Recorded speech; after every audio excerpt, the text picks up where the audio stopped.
Ce vendredi 5 mai, le journal Midi Libre annonçait la disparition de Michel Corde, connu pour son rôle de Roland Marcy dans Plus belle la vie. D'après nos confrères, le comédien de 77 ans serait mort par arme à feu.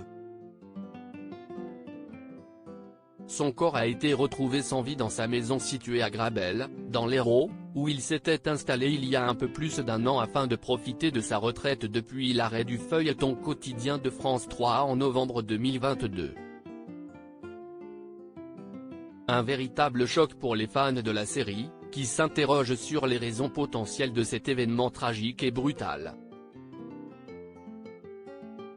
Alors que la piste du suicide semble pour l'heure privilégiée, une enquête diligentée par les gendarmes de la compagnie de Castelnau-les est en cours pour tenter de déterminer les causes de sa mort, indique Midi Libre. Comme le rapporte Voici, l'acteur aurait toutefois laissé derrière lui une mystérieuse lettre.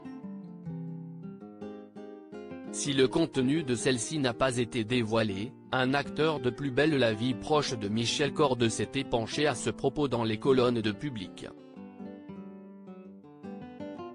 Sous couvert d'anonymat, il a donné quelques informations concernant cette fameuse lettre, précisant que celle-ci aurait été déposée à l'attention de sa femme et de ses enfants chéris.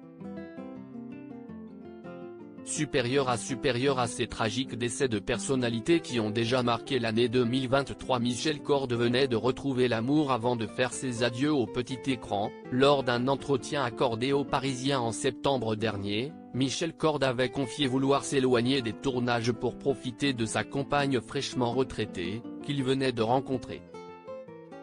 « Je viens de rencontrer ma compagne, tout juste retraitée.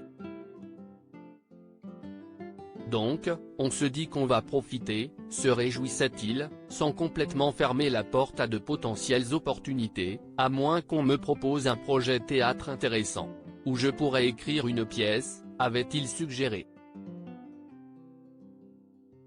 Ravi de pouvoir enfin prendre du temps pour lui, après avoir tenu le rôle de Roland, le tenancier du bar Le Mistral, pendant 18 ans, depuis le tout premier épisode de la série, Michel Corde avait évoqué son souhait de se consacrer à une autre de ses passions, la sculpture sur bois. Avec un bout de bois et une idée, je suis bien. On commence par travailler à la tronçonneuse, puis à la gouge, c'est comme des ciseaux à bois arrondis, de plus en plus délicatement, avait-il expliqué au quotidien francilien.